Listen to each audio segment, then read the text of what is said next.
사도행전 13장 40절에서 41절 말씀을 같이 보겠습니다.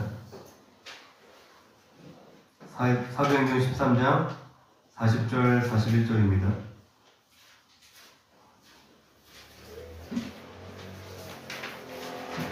사도행전 13장 40절, 41절을 함께 읽어보겠습니다. 시작. 그런즉 너희는 선지자들을 통하여 말씀하신 것이 너희에게 미칠까 삼가라. 일러스되 보라, 멸시하는 사람들아, 너희는 놀라고 멸망하라. 내가 너희 때를 당하여 한 일을 행할 것이니 사람이 너희에게 일러줄지라도 도무지 믿지 못할 일이라 하였느니라 하니라. 아멘. 할렐루야. 아멘. 우리 앞뒤 좌우에 계신 성도님들과 사랑하고 축복합니다. 인사 나누겠습니다. 사랑하고 축복합니다. 네, 지난주에 사도 바울이 비시디아 안디옥이라는 지역에서 설교했던 내용을 살펴봤습니다. 이 설교의 끝부분은 오늘 읽었던 말씀인데, 이 하박국 1장 5절의 말씀을 인용하여서 이 마지막으로 사도 바울이 경고의 말을 하고 있습니다. 복음을 믿지 않는 이들에 대한 심판에 대한 경고를 이야기하고 있습니다. 성도는 세상을 향해서 하나님의 사랑을 나타내고 전할 뿐만 아니라 이 심판의 경고도 믿음의 성도는 이 세상을 향하여서 해야 되는 줄로 믿습니다. 하나님은 사랑의 하나님이시면서 또한 공의의 하나님이십니다. 하나님의 자녀로서 하나님 아버지의 그 크신 사랑, 그 다음없는 사랑을 깨닫는 것이 너무나 중요하지만 또한 그만큼 중요한 일은 하나님의 공의를 깨닫는 것입니다. 심판하시는 하나님의 공의에 대한 인식이 없이는 하나님의 은혜도 우리는 온전히 알 수 없기 때문입니다. 내 죄가 얼마나 무겁고 내 죄가 얼마나 심각한지, 또 그 죄로 인한 결과가 얼마나 참담한지 모르는 사람은 은혜를 소중히 여길 수 없습니다. 죄를 지어도 크게 반성이나 가책이 없이 당연히 용서해 주실 거니까, 하나님은 사랑의 하나님이야 라고 생각만 한다면 죄를 용서받은 것에 대한 감사도 잃어버릴 것입니다. 우리는 하나님께 용서를 받았지만 여전히 죄악된 상태 가운데 있죠. 칭이라 부르죠. 의롭다라고 불러주시는 것이지 우리가 의로운 상태가 된 것은 아닙니다. 여전히 죄악된 상태에 놓여 있습니다. 그래서 하나님의 자녀가 된 이유로는 우리가 하나님 자녀에 걸맞는 삶을 살기 위해서 힘써야 하는 줄로 믿습니다. 이 하나님의 자녀가 되었다는 것은 마치 쓰레기 더미 속에서 뒹굴던 어떤 어린아이를 하나님이 데려다가 자녀로 삼고 그 이후에 그 자녀를 깨끗하게 씻겨주시는 것과 같습니다. 하나님께서 자녀된 성도의 삶을 거룩하게 해 나가시는데 그 일은 하나님 혼자서 하시는 일이 아닙니다. 성도가 함께하는 일입니다. 하나님이 우리의 삶을 아름답게 빚으시고 깨끗하게 해 나가실 때에 성도가 적극적으로 반응할수록 그 삶은 더 아름답게, 더 풍성하게 하나님의 은혜를 누리며 변화가 되는 것입니다. 그러나 그냥 은혜 타령만 하면서 하나님이 용서해 주시겠지, 예수님이 나 대신 십자가에서 죽으셨으니까 괜찮을 거야, 내가 율법적으로 살지 말아야지, 그렇게 은혜 타령만 하며 치우쳐서 성화되는 일에 게으르고 무책임한다면 하나님께서는 반드시 그 삶에 간섭을 하십니다. 그것을 뭐라고 이야기하냐면 하나님께서 우리의 삶에 징계를 하신다는 겁니다. 하나님의 자녀가 아닌 사람들에게는 징벌을 하시죠. 그 죄에 대한 대가, 심판을 치르게 하시지만 하나님께서는 당신의 자녀들에게 징계하십니다. 그 자녀가 더 올바른 길을 갈 수 있도록, 그 자녀의 삶이 더 아름다운 삶이, 행복한 삶이 될 수 있도록 하나님 아버지께서 우리의 삶에 간섭을 하신다는 겁니다. 하나님께서 은혜만 베푸시는 분이 아니라 나를 공의롭게 징계도 하신다는 그 사실을 아는 성도는 하나님께서 주신 그 은혜에 감사함을 가지게 됩니다. 뿐만 아니라 나의 삶의 그러한 죄의 문제를 결코 가볍게 여기지 않습니다. 하나님이 나를 공의롭게 또 심판하시는, 징계하시는 하나님이시구나라는 것을 우리가 깨달을 때에 우리가 죄를 가볍게 여기지 않는다는 것입니다. 하나님이 얼마나 정확하고 얼마나 단호하고 얼마나 집요하게, 하나님은 절대 우리를 포기하지 않습니다. 할렐루야. 우리가 사람의 눈은 속일 수 있고 사람의 손은 피할 수 있지만 우리가 하나님의 눈을 피할 수 있을까요? 피할 수 없습니다. 하나님이 작정하시면 우리의 어떠한 영역을 끝까지 하나님이 다루십니다. 여러분 그런 경험 있으십니까? 우리가 신앙이 어릴 때는 얼렁뚱땅 넘어가는 게 많아요. 하나님이 그냥 눈 감아 주시는 것 같아요. 내가 처음 예수 믿었을 때는 별로 하나님이 바라시는 것도 없는 것 같고 그냥 마냥 좋아요. 허니문 기간처럼 그냥 어린아이가 태어나서 엄마 젖을 먹고 은혜를 받는 것처럼 신앙생활 처음 할 때는 기도만 하면 응답되고 예배만 드리면 눈물이 나고 행복합니다. 그런데 우리의 믿음이 조금 자라면 하나님이 우리의 삶을 다루시기 시작합니다. 인간 부모도 한 가지가 뭐냐면 일관성 있게 어떨 때는 그냥 괜찮아 그러다가 어떨 때는 또 혼내고 어떨 때는 귀찮아 넘어갔다가 어떨 때는 혼내고 하는 게 아니라 어떤 습관을 기르게 하려면 일관성 있게 교육을 하는 것이 굉장히 중요하다고 합니다. 하나님도 마찬가지예요. 그냥 우리를 이제 다뤄야겠다.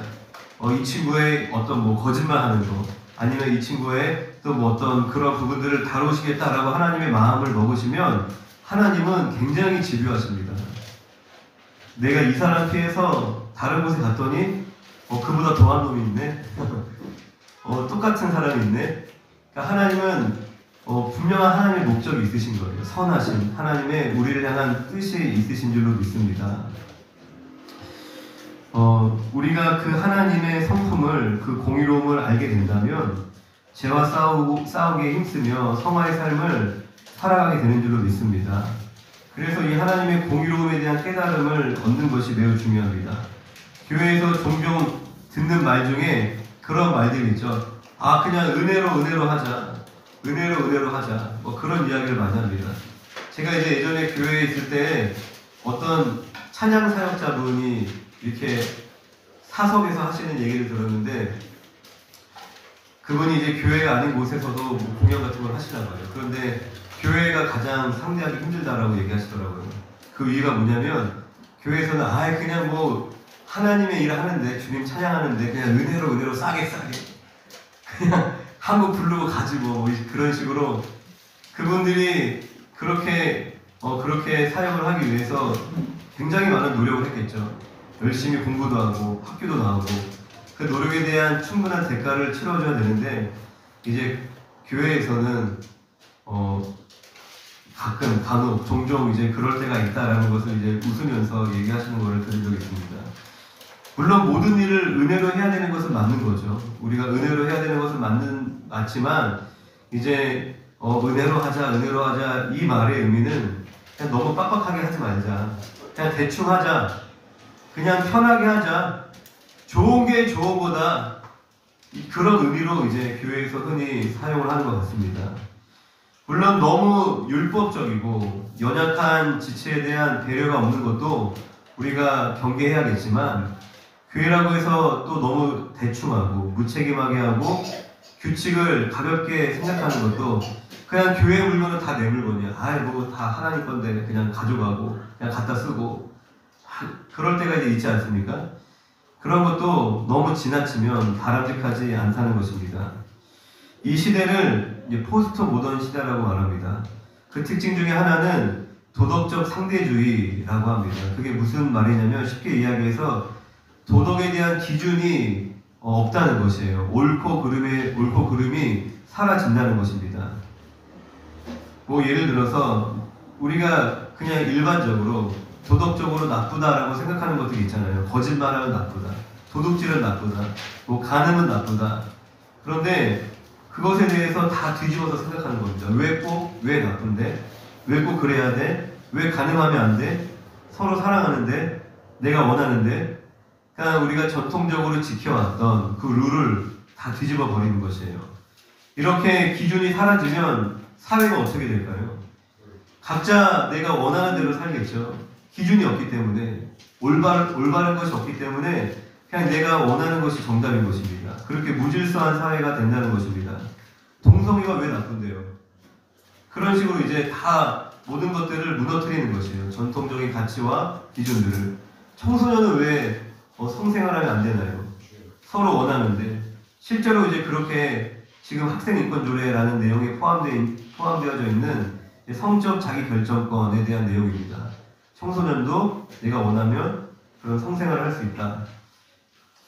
사람마다 물론 느끼고 생각하는 것이 다 다릅니다. 그래서 각자의 개성을 존중하는 일은 매우 중요합니다. 그러나 모든 기준과 규칙을 무너뜨리는 일은 굉장히 위험한 것입니다.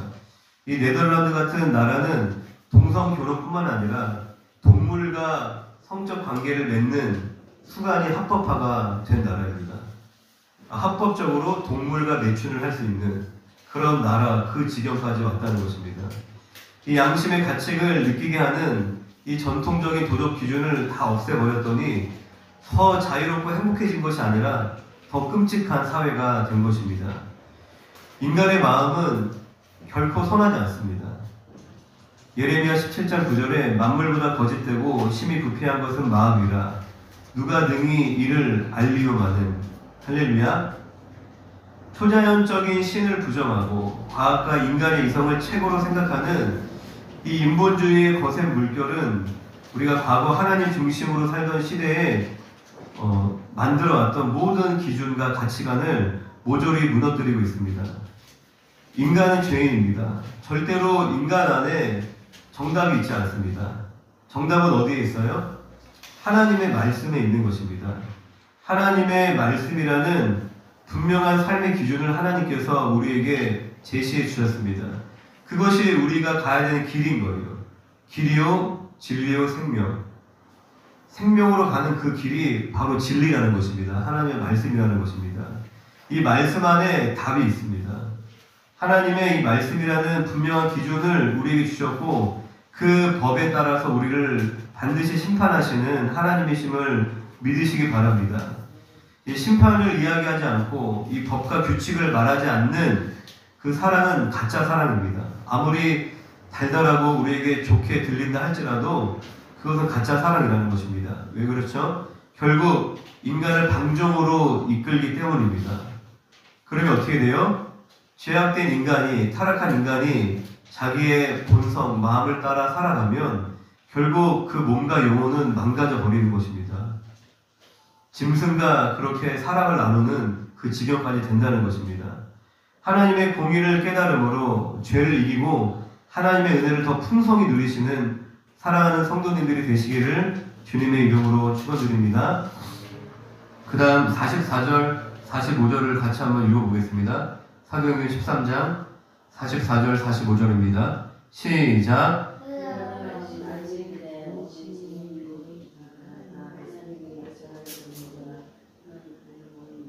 유대인들이 그 무리를 보고 시기가 가득하여 바울이 말한 것을 반박하고 비방하거늘. 이 유대인들의 어떤 영적인 우월감, 교만함, 배타성에 대해서 나누도록 하겠습니다. 다음 안식일 사도 바울이 이제 설교를 했죠.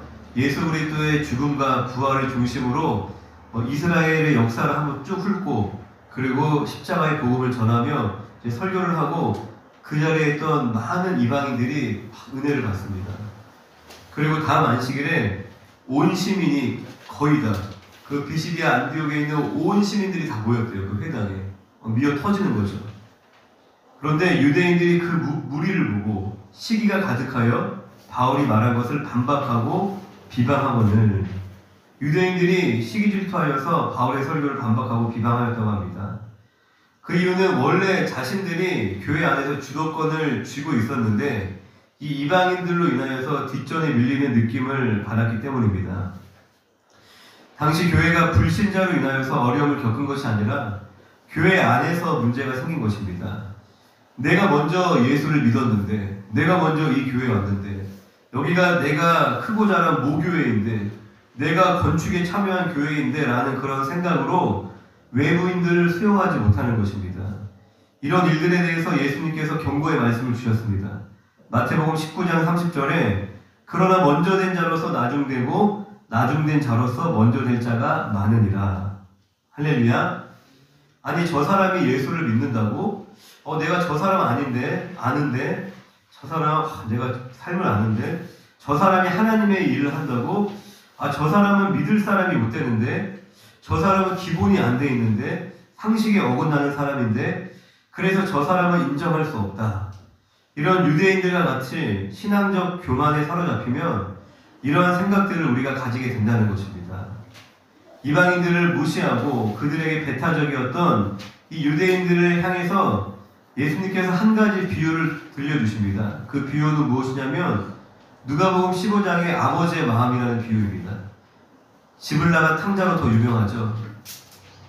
이 예수님께서 이 비유를 들려주신 대사는 누가복음 15장 2절에 보면 예수님의 말씀을 들으려 가는 이 세리와 죄인들을 보고, 그러니까 당시 이방인 그리고 손가락질 나가던 그 죄인들이 예수님의 말씀 들으러 가는 것을 보고 이제 바리새인과 서기관들이 수군거렸다라고 합니다. 뭐라고 수군거렸을까요? 아니 저런 죄인들이 뭔 예배야, 저런 죄인이 뭔 예수야, 저런 나쁜 사람이 어떻게 그리스도인이냐, 뭐 이렇게 수군수군 거렸겠죠. 왜 그러면은 그 당시 세리와 죄인들, 사람들에게 손가락질 당하고 인정받지 못하는 사람들이었기 때문에 그들이 예수님께 가니까 무슨 지까지 것들이 뭐 말씀을 배우려고 그래, 그런 이야기를 했을 것입니다. 이 비유, 그들에게 이제 예수님이 비유로 얘기를 하시는 거예요. 그 서기관들, 그 바리새인들에게. 이 비유의 내용은 아버지에게 두 아들이 있었습니다. 이 둘째가 아버지의 재산 중에 내게 돌아올 분깃을 달라고 합니다. 내게 돌아올 분깃이 무엇을 의미하냐면 유산을 말하는 것입니다. 아직 살아있는 아버지에게 유산을 달라고 하는 것입니다. 정말 예의도 없고 양심도 없고 경우가 없는 사람이죠. 시퍼렇게 살아있는 아버지한테 유산을 땡겨달라고 얘기를 하는 거예요. 그런데 그 아버지는 둘째 아들의 청을 들어줍니다.